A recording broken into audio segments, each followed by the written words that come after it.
Onlayn darslarimizni davom ettiramiz. C# bo'yicha kursimizda takrorlanish operatorlariga, ya'ni bu for, while, do while operatorlari haqida gaplashamiz. Cycle operatorlari deyiladi.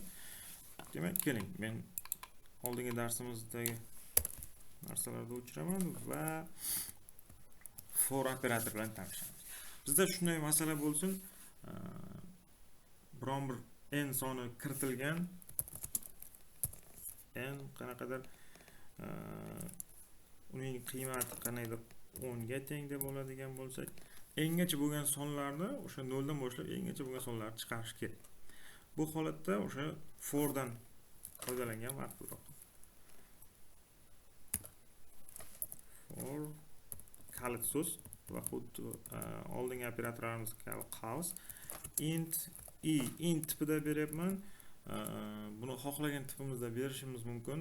Buni o'sha albatta xohlagan deganda men raqamlarda, sonlarda o'z ichiga oladigan tiplarni nazarda tutyapman. Bu boshlang'ich qiymat. Demak, siklimizni takrorlanish tanamizning boshlang'ich qiymatini beradi. Bu bir martagina ishlaydi. Sikl o'sha ishga tushgan vaqtda birinchi martagina ishlaydi. Ikkinchisida esa n dan kichik. Keling, men o'shani 10 dan kichik deb ketib qolay. Bu hozircha bizga mana bu n kerak emasga o'xshayapti. Xo'sh, 10 dan kichik. Bu nima? Shart. Agar i boshlang'ich qiymati 1 edi, u 10 dan kichik bo'lsa, bu siklimiz bajariladi. Tanasi bajariladi. Va xuddi shunday i ning qiymatini bittaga oshirish. Bu esa o'sha счетчикda, ya'ni i ni qadamlari qanday ekanligini nazorat qiladigan qismi. Demak, bu yerda biz teng 2 qo'yishimiz mumkin. Demak, har bir qadamda i ning qiymati 2 ga oshadigan qilishimiz mumkin. Hozircha keling, men buni o'sha bir qadamga oshadigan qilib qo'yaman. Xo'sh. Keling, endi men shunchaki uni chop etaman. Redline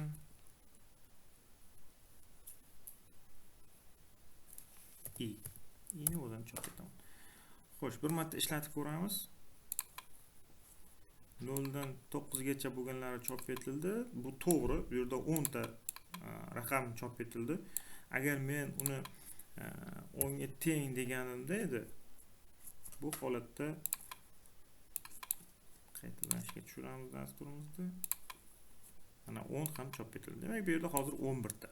0 dan 10 ichiga bo'lganda 11 ta son chop etildi. Xo'sh, bu for operatori haqida o'sha juda ko'p gapirish mumkin. Buning ichida qayta 2 marta bir-birini ichida takrorlanishi mumkin. O'sha for buni ichmich sikl deb aytishadi. Ichmich sikllarda ham menimcha kursimiz davomida duch kelamiz.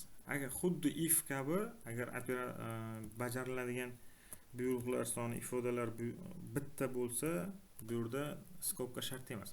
Agar bir nechta bo'ladigan bo'lsa, demak skopka albatta urish kerak. Xo'sh, men for operatori haqida gapirdim. Keling, while operatori haqida ham gapiraman. Hozir izoh sifatida qoldirdim forni bizga shuni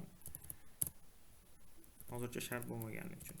Keling, while nima? While xuddi shunday forga o'xshash, bu ham takrorlash operatori hisoblanadi, faqat shart bo'yicha. For bu parametr bo'yicha edi. E'tibor qilgan bo'lsangiz, i ning qiymatiga bog'liq edi. I ning qiymati navbat bilan oshishi yoki kamayishi mumkin edi. Pluslar joyiga minuslar qo'ysa ham bo'lardi. While esa shartga bog'liq bo'ladi. Keling, men misol ishlab ko'ramiz. While operatori for dan farqli bo'laroq, unda doimiy bo'lish kerak. O'sha skopkalar shart qanday?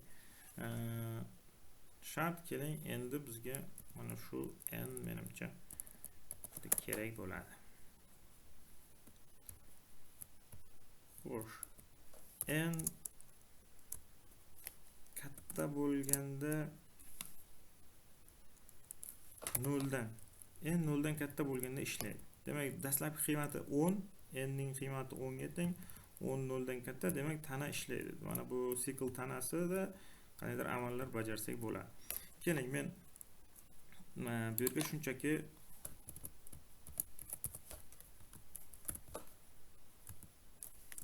endi o'zini chop etishni qo'yib qo'ya qolaman. Demak, endi o'zini chop etamiz. Bu albatta hozir xatolik emas, bu cheksiz takrorlanib qoladi, chunki endning qiymati 0 ga teng. Biz endning qiymatini chiqaramiz va bu cheksiz davom etaveradi. Albatta shartimiz hech qachon yolg'on bo'lmagandan keyin, mana bu shartimiz faqat true qiymat qabul qilganda sikl tanamiz aylanaveradi, bu cheksiz davom etaveradi. Mana cheksiz aylanib qoldi. Buni cheksiz aylanib qolmasligi uchun endi keling men har safar 2 taga kamaytiraman. Shuni ishlatib ko'ramiz. 10 8 6 4 2. Demak, bu o'sha shart bilan bog'liq holat edi. Xo'sh, while ham ko'rdik. Keling men endi do while'ni ko'rib o'tamiz. Do while'ning yuqoridagi while va for'dan farqi, u xato bo'lganda, shart xato bo'lgan holatda ham kamida bir marta bajariladi. Keling men shunday shart qo'yamanki, n teng bo'lmasa 5 ga. N'ning 5 ga teng bo'lmagan holatida u bajarilaversin. 5 ga teng bo'lgan holatda esa o'sha chiqib ketsin. Demak, o'sha while tanasi mana bu tanadan chiqib ketish kerak. Qaytarilmasi kerak. Keling men n ga qiymat kiritaman endi. Convert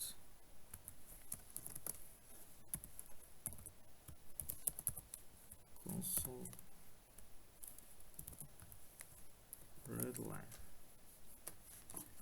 Xo'sh, ishlatib ko'ramiz.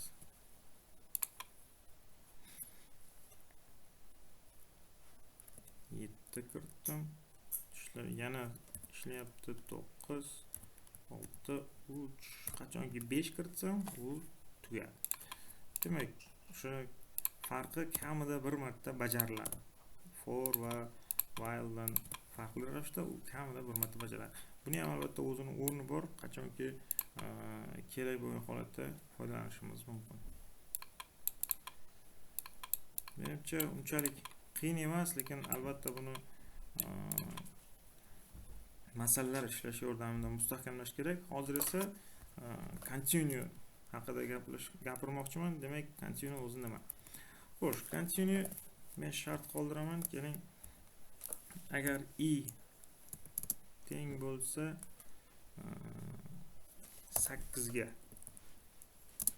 0 dan 10 gacha bo'lgan raqamlarni chiqargan edi bu kodimiz. Agar 8 ga teng bo'lganda continue ni yozib qo'yamiz. Keling, natija bilan muhokama qilamiz. Demak, 0 dan 7 ni chiqaryapti, 8 ni chiqarmasdan 19 o'rniga o'tib ketyapti. Nima uchun? Chunki bu kalit so'zni ko'rganda kompilyatör bu kalit so'zni ko'rganda siklning o'sha qismini bajarmay ketadi. Demak, i ning 8 ga teng bo'lgan qismini tanasini bajarmasdan keyingisiga o'tib ketadi. Keling, men buni qanaydir 8 dan kichik bo'lgan holat uchun yozib qo'yaman. 8 9 10. Demak, 9 10 8 9 10 larda chiqardi, qolganlarini chiqarmadi. Chunki i 0 bo'lganda, i 1 bo'lganda va hokazo 8 dan kichik bo'lgan holat uchun tanani navbatdagisiga o'tkazib yuboryapti va mana bu console readline i degan kodimiz ishlamayapti. Xo'sh, bu yerda nima bo'ladi? Bu yerda siklimiz aylanyapti to'liq. O'sha 11 marta sikl tanamiz aylanyapti, faqat buyruqlarimizning bajarilishida o'tkazib yuborilyapti. Endi continue dan tashqari bizga bundan oldingi darsimizda tanish edi break. Break kalit so'zi nima uchun? Break kalit so'zi xuddi continue day ishlamaydi. Bu break 8 dan kichik bo'lganda dasturni to'xtat deb buyruq beradi. Mana dasturimiz bir marta ham ishlamadi, chunki i0 8 dan kichik edi. Keling, men uni 8 ga teng deb qo'yaman va ishlatib ko'ramiz. 0 dan 7 gacha bo'lganini chiqardi va keyingilarni umuman bajarmadi. 8 dan katta bo'lgan holatlarda ham teng bo'lganda bajarmagan edi continue. Bunda o'sha 8 dan katta bo'lganlarni ham bajarmadi. Chunki xuddi o'sha qismgacha bajarib keladi va break kalsiyni ko'rgandan keyin bo'ldi, sikldan butunlay tamomlan chiqib ketadi. Continue da bitta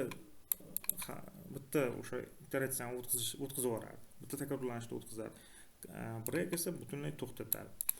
Demak, buni har ikkalasining o'z o'rni bor. Buni albatta masalalar ishlayotganda foydalanish kerak. Foydalanishga majbur bo'lamiz, hatto ayniqsa kodni optimallashtirishga uringanimizda juda ham foydali bo'ladi. Savollar bo'lsa yozasizlar, javob yozamiz. Hozircha shu.